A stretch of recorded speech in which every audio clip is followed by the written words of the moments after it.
अपने अष्ट विनायक है, महाराष्ट्र में बड़ी मान्यता है अष्ट विनायक की। पर कभी आपने सोचा कि विनायक 8 ही क्यों है, 7 या 9 क्यों नहीं है, 6 या 10 क्यों नहीं है? हमारे यहां कोई भी चीज बगैर कारण के नहीं है, बगैर तर्क के नहीं है। अच्छा, कभी आपने सोचा कि भगवान गणेश का शरीर मनुष्य का है और सर हाथी का क्यों है? और उनका सर काटा क्यों गया? सर हाथी का क्यों है, सवारी चूहे की क्यों है? दोनों में बहुत विरोधाभास नजर आता है ना। और उसके बाद यदि हाथी का सर है तो उनको एक दंत क्यों कहा गया? हाथी के तो 2 दांत होते हैं, तो फिर एक ही दांत क्यों है? अगर एक ही दांत रहना था तो एक ही दांत होना चाहिए था उनकी मूर्ति में, वो दूसरा दांत टूटा हुआ क्यों है?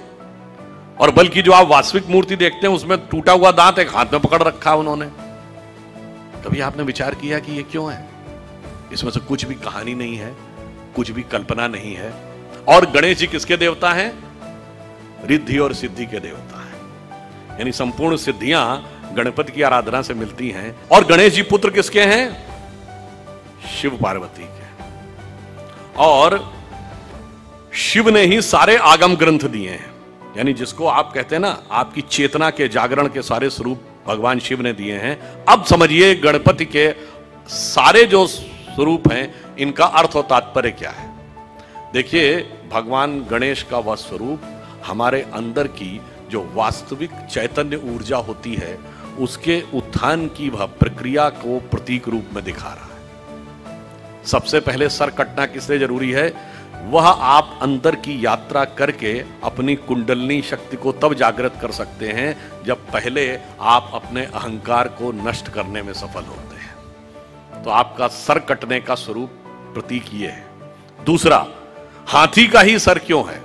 क्योंकि हाथी की जो सूंड है, और आपने देखा होगा हमेशा गणपति की सूंड इस दिशा में यूं है, कभी ऐसे नहीं है। क्यों?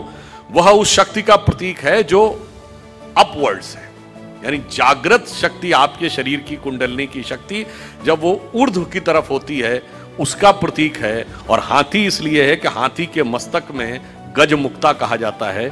माना जाता है कि हाथी के यहां मस्तक में एक मुक्ता है तो वो ब्रह्मरंध्र का प्रतीक है। और जब वो मुड़ी हुई सूंड ऊपर है, और चूहे की सवारी क्यों है? क्योंकि चूहा जमीन के अंदर जाकर अपना बिल बनाता है। तो जब आप एकाग्र चित्त होकर अपने अंदर की यात्रा में उतरते हैं तभी जाके आप इस शक्ति को पहचान पाते हैं और उस शक्ति को ऊपर उठाने का सामर्थ्य पा पाते हैं।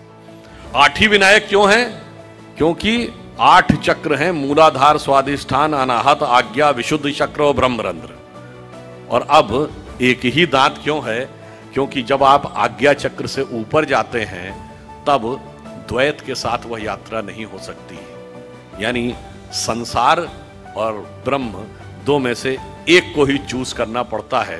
तो वह दांत टूटा हुआ क्यों है? तो संसार के साथ उस संबंध का विच्छेद करना पड़ता है, उसे तोड़ना पड़ता है। इसीलिए टूटा हुआ दांत हाथ में रखे हुए हैं। फिर आगे की यात्रा जाकर जब ब्रह्मरंध्र तक मिलती है तो समस्त रिद्धियां और सिद्धियां आपको प्राप्त होती हैं। यह उसका प्रतीक